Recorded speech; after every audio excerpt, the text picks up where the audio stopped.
నమస్తే. ఏంటంటే ఎలా చూడాలి రంగరాజన్ గారి పైన దాడి? మొట్టమొదట రంగరాజన్ గారు అయితే నాకు చాలా ఆత్మీయుడు, ఆప్తుడు, నేను చాలా గౌరవించే వ్యక్తి. ఆయనకి ఒక విశిష్టమైనటువంటి వ్యక్తిత్వం, మంచి జ్ఞానం ఉన్నటువంటి మనిషి. ఆయన ఏమి ఆర్డినరీగా ఉండేటువంటి మామూలు పూజారికి తీసుకోలేదు. మీకు తెలుసు కదా, ఏదో హైయర్ పొజిషన్స్ నుంచి రిజైన్ చేసి ఆయన పూజారిగా రావటం అనేది ఆ డివోషన్ తో, భక్తితో చేసినటువంటి వ్యక్తి. ఆ రకంగా ఒక త్యాగశీలి, కొన్ని విలువలు ఉన్నటువంటి వాడు, కొంత ప్రజాస్వామిక దృక్పథం ఉన్నటువంటి వాడు, ఆయనకంటూ ఒక జ్ఞానము, సబ్జెక్ట్ ఉన్నటువంటి వ్యక్తి. ఆయన మీద ఈ దాడి జరిగింది అన్నప్పుడు చాలా మంది మన రెండు తెలుగు రాష్ట్రాల్లో జాతీయంగా, ఇంకా చెప్పాలంటే అంతర్జాతీయంగా కూడా చిలుకూరు బాలాజీ టెంపుల్కి ఒక ప్రఖ్యాతి తీసుకొచ్చారు వారి నాన్నగారు కలిసి. చాలా మంది చాలా గుండెల్లో ఒక గడ్డబార పెట్టి పొడిచినంతగా ఫీల్ అయ్యారు. ఆ విజువల్స్ బయటకు వచ్చినప్పుడు ఆయన కింద కూర్చొని కళ్ళు తుడుచుకుంటూ ఇట్లా దండం పెడుతూ మాట్లాడుతున్నటువంటి విధానం చూస్తే ఎంత దారుణం చూస్తున్నాం మన కళ్ళతో. చాలా మంది అయితే వెళ్ళి కొట్టేయాలి ఈ దుర్మార్గుండే అన్నంతగా ఉద్రేకం అనేది కలిగింది.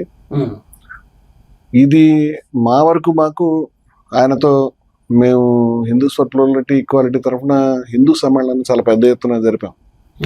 వారి విద్వేషం, అసమానత్వాలకు వ్యతిరేకంగా హిందూ సమ్మేళనం, ఆయన దానికి వచ్చారు. అక్కడ అన్నమయ్య మీద ఒక పుస్తకం గత 40-50 సంవత్సరాల నుంచి మనకి తెలుగు భాషలో వచ్చినటువంటి అనేక విశ్లేషణాత్మక వ్యాసాలని రాచపాళెం చంద్రశేఖర్ రెడ్డి గారు సంపాదకత్వంలో వాటిని తీసుకొస్తే, దాన్ని అందరికీ శ్రీహరి అంతరాత్మ అనే పేరు మీద పుస్తకాన్ని తీసుకొస్తే సంతోషంగా దాన్ని నేను ఆవిష్కరిస్తాను వచ్చి ఆవిష్కరించిన మనిషి, చాలా చాలా ప్రేమగా, ఆత్మీయంగా ఉండే మనిషి. అక్కడ కూడా అనేక స్ట్రీమ్స్ నుంచి హిందూ మతంలో బహుళత్వం అంటే అలేక సాంప్రదాయం, అచల సాంప్రదాయం, ఇంతమందిని చూసి ఆయన సంతోషపడిన మనిషి, చాలా పాజిటివ్గా మాట్లాడిన మనిషి. అంతకుముందు అన్నమయ్య గృహ సాధన సమితి అనేటువంటిది, అన్నమయ్య ఇల్లు తిరుమల కొండ మీద ఉన్నది ఎప్పటిదో కూల్చేశారు.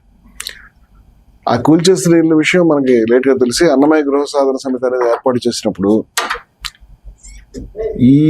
ఈ అన్నమయ్య గృహ సాధన సమితికి, అన్నమయ్య గృహానికి సంబంధించిన ఉద్యమానికి మొట్టమొదటి నుంచి మూలస్తంభంగా సపోర్ట్ ఇచ్చినటువంటి మనిషి రంగరాజన్ గారు.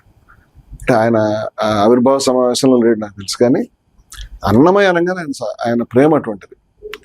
విజయశంకర్ స్వామి గారు మీరు విన్నారు కదా, అన్నమయ్య కళాక్షేత్రం పీఠాధిపతి, జయహోకి అధ్యక్షుడు, తర్వాత అన్నమయ్య గృహ సాధన సమితి అధ్యక్షుడు. ఈ ఇష్యూ మీద చిలుకూరులో నిరాహార దీక్ష చేశాడు ఆ టెంపుల్ ఆవరణలో. అది రంగరాజన్ గారి పద్ధతి వల్ల సాధ్యమైంది. తర్వాత మేము 11.5 లక్షల సంతకాలు చేయించాం భక్తుల చేత.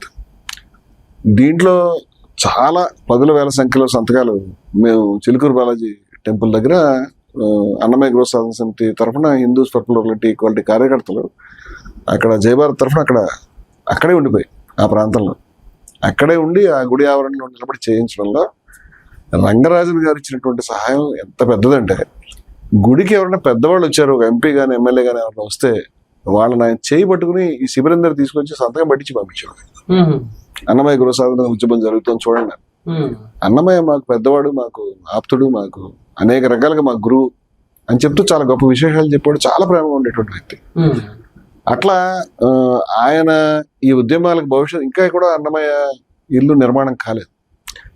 ఆ ఇల్లు ఏదో భక్తుల ఉద్యమం అని కాకుండా మేము అసలు తెలుగు భాషలో ఆయన కులానికి వ్యతిరేకంగా మాట్లాడినటువంటి మనిషి కాబట్టి, ఆయన ఇంకా తెలుగు భాషలో కొన్ని వేల అద్భుతమైన కీర్తనలు రచించినటువంటి సాహిత్యకారుడు కాబట్టి, తెలుగు తెలిసిన ప్రతి ఒక్కరు కూడా అది ఒక మాన్యుమెంట్ లాగా ఆయన ఇల్లు ఉండాలని కోరుకునేవాళ్ళం. ఇదేదో భక్తుల చిన్న ఉద్యమంగా తీసుకోలేదు.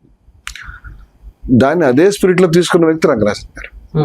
ఆయన అలాగే మాట్లాడేవాడు. చాలా గొప్పగా ఆయన చేసిన ప్రసంగాలు ఉన్నాయి మా వేదికలో.